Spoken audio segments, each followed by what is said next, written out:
மிகச்சரியான அணுகுமுறை, புத்திசாலித்தனமான அணுகுமுறை, ராஜதந்திரமான அணுகுமுறை.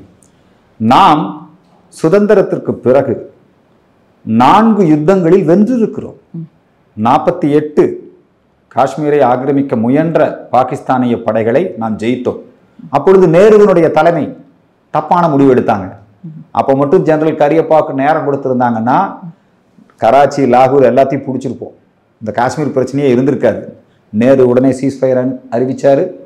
எங்கள் இராணுவம் எப்பொழுதும் வென்று இருக்கிறது. ஆனால் எங்களுடைய நாட்டின் தலைமை ஏமாந்திருக்கிறது. நேரு ஏமாற்றப்பட்டார். இன்னை வரைக்கும் காஷ்மீர் பிரச்சனை தீர்க்க முடியல. அதுக்கப்புறம் 63ல் எங்கள் இராணுவம் உயிரை கொடுத்தது. ஆனால் நேரு தவறான முடிவு, பஞ்சசீல ஒப்பந்தத்திலே கையெழுத்து போட்டு அது கேட்டால் எங்கள் முதுகுல குத்திட்டாங்கன்னாரு. நாட்டில் தலைமை சரியா இருந்தா போதுமா? இந்திரா காந்தி மிகப்பெரிய வெற்றி பெற்றார். 72ல் ஒரு புதிய நாட்டை உருவாக்கினார் முஸ்லீம்களுக்காக. பாகிஸ்தானையே பிளந்து முஸ்லீம்களுக்குன்னு ஒரு நாடே உருவாக்கி கொடுத்தாங்க பாருங்க இந்திரா காந்தி. 90,000 பேர், இந்த வேர்ல்டுலயே பிக்கஸ்ட் சரண்டர்மா. எங்க ராணுவத்துக்கு எவ்வளவு பெரிய வெற்றி. 90,000 பேர் வந்து மண்டிட்டான். ஆனா 800 எங்க வீரர்கள் அவங்க சிறப்பிடிச்சிருந்தாங்க. அந்த அம்மா இவங்களை ரிலீஸ் பண்றதுக்கு முன்னாடி அந்த 800 பேர் இங்க கொடுங்க, ஆக்குபைடு காஷ்மீர்லேருந்து வெளியே போங்க. எங்க தலைமை அன்னைக்கு சரியா இருந்திருந்தா இன்னைக்கு இந்த பிரச்சனை இல்லை. ஆனால் இன்னைக்கு என் தலைவர் நரேந்திர மோடி, எல்லாரும் அந்த சம்பவம் நடந்த உடனே எங்களுக்கெல்லாம் அப்படியே நெஞ்சு கொதிக்குது. உலக நாடுகள் எல்லோருமே என்ன மோடி அமைதியா இருக்காரு, என்ன மோடி அமைதியா இருக்காரு, உணர்ச்சி வசப்படலை. பயங்கரவாதம் என்பது உலக மக்கள் அனைவருக்குமான பிரச்சனை. இந்த பயங்கரவாதத்தை உருவாக்கி கொண்டிருப்பது யாரு? பின்லேடன் எங்க இருந்தான்? அபோட்டாபாத் பாகிஸ்தானுக்குள்ள தானே இருந்தான். நம்ம மும்பையில குண்டு வச்சவன் எங்க இருக்கிறான்? அங்கதானே இருக்கிறான். அப்போ பயங்கரவாதத்தின் தொட்டிலாக பாகிஸ்தான் இருக்கிறது. அதை சரியா அடிக்கணும். நமக்கு பாகிஸ்தான் மக்கள் எதிரி இல்லை. எவ்வளவு அழகான பேர் வச்சாங்க பாருங்க, சிந்து. மோடி கிட்ட போய் சொல்லுன்னா, மோடி கிட்ட சொன்னதன் விளைவு வெறும் 22 நிமிடங்களிலே நாம் நடத்திய அந்த ஸ்ட்ரைக், இந்த பாரத இராணுவத்தினுடைய பராக்கிரமத்தை. நாங்க இந்தியாவுக்கு சுதந்திரம் கொடுத்துட்டா குண்டூசி கூட தயாரிக்க முடியாதுன்னு நீங்க ஒருத்தன் சொல்லிட்டு இருந்தான். குண்டூசி கூட தயாரிக்க முடியாதுன்னு சொன்னான். இன்னைக்கு நம்முடைய இராணுவ வீரர்கள் நம்ம நாட்டில் தயாரிக்கப்பட்ட ஆயுதங்களை வைத்து அவன் அங்கிருந்து பொற்கோயிலை அடிக்கிறதுக்கு முயற்சி பண்ணான். அங்கிருந்து ஜம்மு நம்முடைய வைஷ்ணவி தேவியினுடைய கோயிலை அடிக்கிறதுக்கு முயற்சி பண்ணான்.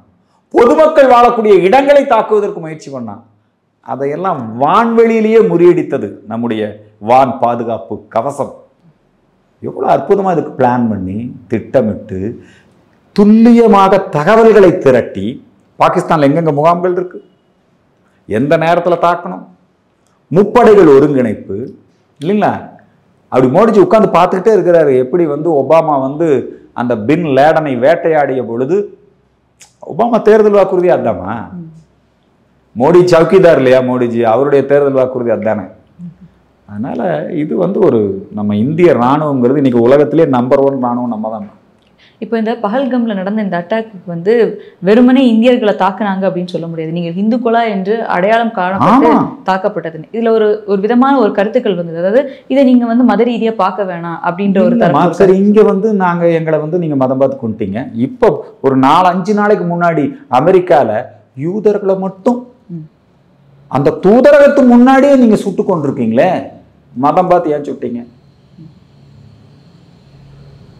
ஜிகாதிகளுக்கு மதம் பார்த்து சுடுவதுதான் வேலை. ஆனா இங்க இருக்கவங்க சொல்ற ஒரு கருத்து இருக்கு இல்லையா சார், இப்போ வந்து இந்த ஒரு தவறை வந்து ஒரு ஹிந்து அந்த மாதிரி பண்ணியிருந்தாங்க அப்படின்னா இப்படி பண்ணிட்டாங்களே அப்படின்ற மாதிரி ஒரு ப்ரொபகண்டாவை செட் பண்ணுவாங்க. இதுவே அது பண்ணது வந்து மாற்று மதத்தினரா இருந்தா எதுக்கு நம்ம வேறுபட்டு பார்க்கணும், எல்லாரையும் ஒன்னா பார்க்கலாம். நம்ம அப்படி பார்க்கலையாமா? நம்ம இப்ப நீங்க பாருங்க, அந்த ஆபரேஷன் சிந்தூர் நடவடிக்கையில 2 பெண்மணிகள் மேற்கொண்டார்கள். சோபியா குரைசி 3 தலைமுறையாக இந்திய ராணுவத்தில் இருக்கிறவங்க. இந்திய முஸ்லிம்கள் அப்படித்தானே? நல்லா பேசுறாரு அவரு ஓவைசி. இந்திய முஸ்லிம்கள், நீ என்னடா குரான், நீ என்னடா ஆளு? உமர் அப்துல்லா சப்போர்ட் பண்ண, நீ என்ன? நாங்க இந்திய முஸ்லிம்கள் தான் சரியான ஆட்கள், நீ பயங்கரவாதத்தை வளர்த்துற. இந்த கம்யூனிஸ்ட்காரனுக்கெல்லாம் இதுதான் பதில். குரைசியும் ஓவைசியும் தான் பதில். வியோமிகா சிங்கும் புரியுதுங்களா, சோபியா குரைசியும் ஓவைசியும் தான் பதில். இந்த கம்யூனிஸ்ட்காரனுக்கு ரொம்ப காலமாக மனசில் அப்படியே இருக்குது, எப்படியாவது இது இந்து முஸ்லீம் பிரச்சனையாக மாற்றணும். நீங்க 48லயும் கம்யூனிஸ்ட்காரன் யாருக்கு ஆதரவா இருந்தான்? முஸ்லீம் பயங்கரவாதிகளுக்கு தான் ஆதரவா இருந்தான், பாகிஸ்தானுக்கு தான் ஆதரவா இருந்தான். அதுக்கப்புறம் 63ல சீனா வரட்டும், இந்த நாட்டை பிடிக்கட்டும்னு சொன்னாங்க கம்யூனிஸ்ட்காரன். அதுக்கப்புறம் கம்யூனிஸ்ட்காரனும் கிறிஸ்துவ மிஷினரிகளும் முஸ்லீம் ஜிகாதிகளும் என்ன பண்ணாங்க? 72லயும் அவங்க வந்து இந்திராவுக்கு எதிராக இருந்தாங்க, இந்தியாவுக்கு எதிராக இருந்தாங்க. கம்யூனிஸ்டுகள் என்றைக்குமே. அதே சீனா கம்யூனிஸ்ட் எப்படி இருக்கான் தெரியுமா? அவன் உய்குர் முஸ்லீம் எப்படி வச்சிருக்கான்? எவனா பேச சொல்லுங்க பார்க்கலாம். உய்குர் முஸ்லீம் பத்தி, காசா முஸ்லீம் பத்தி பேசுறீல்ல, உய்குர் முஸ்லீம் பத்தி பேசுறா கம்யூனிஸ்ட்காரன். உப்பு போட்டு திங்கிறியா நீ? இந்த முஸ்லீம்களுக்கு கேட்கணும், ஏன்டா உய்குர் முஸ்லீமுக்கு போராடல? ரோஹிங்கியாவுக்கு போராடுற உய்குருக்கு ஏன் போராட மாட்டேங்கிற? ரஷ்யாவில் இருக்கிற முஸ்லீம்க்கு ஏன் போராட மாட்டேங்கிற? இந்திய முஸ்லீம்கள். யார் இந்திய முஸ்லீம்? அப்துல் கலாம் இந்திய முஸ்லீம். இன்னைக்கு நம்ம சோபியா குரைசி விங் கமாண்டர், அவங்க இந்தியன் முஸ்லீம். இன்னைக்கு அவங்க வந்து இந்த கம்யூனிஸ்ட்காரனுக்கு பாடம் சொல்லியிருக்காங்க, இந்த கிறிஸ்தவ மிஷினரிகளுக்கு பாடம் சொல்லியிருக்காங்க. நம்ம இந்த உலகத்திலே மிகப்பெரிய இஸ்லாமிய நாடுமா இந்தியா? இந்தோனேஷியா, அதை விட அதிகமாக முஸ்லீம்கள் இன்னைக்கு நம்ம இந்தியாவில் இருக்கிறோம். இந்த இந்திய முஸ்லீம்களை எல்லாம் தேச விரோதிகளாக மாற்றுவதற்கு, அதுவும் நீங்க இன்னமும் சர்வதேச கம்யூனிஸ்ட் எல்லாம் நீங்க பார்க்காதீங்க. பழைய கம்யூனிஸ்ட்காரெல்லாம் வேற. இந்த தமிழ்நாட்டுக்கு தான் பார்த்தீங்களா, தமிழ்நாடு முற்போக்கு எழுத்தாளர் சங்கம் தர்தனம் முடிச்சவன் என்னங்க, இந்த ராஸ்கல்ஸ் தாமா இவங்க தான் உடனே கையெழுத்து இயக்கம். எழுத்தாளர்கள் நாங்கெல்லாம் வருத்தப்படுறோம், இதை மத பிரச்சனையா மாத்தாதீங்க. நீ தாண்டா பண்ற, நீ தானே பண்ற. ஏன் பகல்காமில் கொல்லப்பட்ட எங்க சகோதரிகளுக்காக நீ எத்தனை நிகழ்ச்சி நடத்தியிருக்க? கம்யூனிஸ்டுகளும் கிறிஸ்துவ மிஷினரிகளும் இந்த முகநூல், இந்த ஃபேக் ஐடி வச்சுக்கிட்டுங்க தமிழ் பேர் வச்சிருப்பான். இதெல்லாம் நான் உங்களுக்கு அதிகமாக சொல்ல வேண்டியதில்லை. சரியா நடவடிக்கை எடுக்க மாட்டேங்குது. சுந்தரவெளியெல்லாம் என்ன எழுதுனாங்க, என்ன பேசுனாங்க, வெக்கமா இல்லை? அதனால இது வந்து இந்தியா இஸ்லாமியர்களுக்கு அவர்களுடைய அமைதியான வாழ்க்கைக்கு என்னங்க, இஸ்லாமிய நாடுகளை விட மிகவும் பாதுகாப்பாக எங்க இருக்கிறாங்க? இந்தியாவில் இருக்கிறாங்க.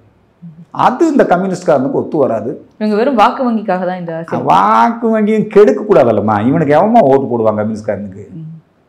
அப்படி ஒரு அவங்க இந்த எழுத்து பேச்சு இந்த மீடியாவில் நிறைய இருக்கிறான். அதுவும் தமிழ்நாட்டில் நிறைய இருக்கிறான். இத்தனைக்கு அப்புறமும் பாருங்க, கருத்து கணிப்பெல்லாம் பண்ணால் மோடிக்கு வந்து 30% ஆதரவு இருந்தான். அப்படி ஒரு நேரட்டிவ் செட் பண்ணி வச்சிருக்கான். நாம் அதெல்லாம் உடைக்கணும். புரியுதுங்களா? மக்கள் புரிஞ்சுக்குவாங்க. நிச்சயமா இதுல வந்து மாற்றம் நிச்சயமா வரும். இப்போ இந்த ஆபரேஷன் சிந்தூர் நடவடிக்கைக்கு பிறகு என்னங்க மக்கள் மத்தியில் ஏன்னங்க இன்னைக்கு பார்த்து கனிமொழிக்கு போய் சொல்ல வேண்டிய அவசியம் என்ன? இதெல்லாம் நல்ல விஷயம் தானே, இதெல்லாம் வரவேற்க வேண்டிய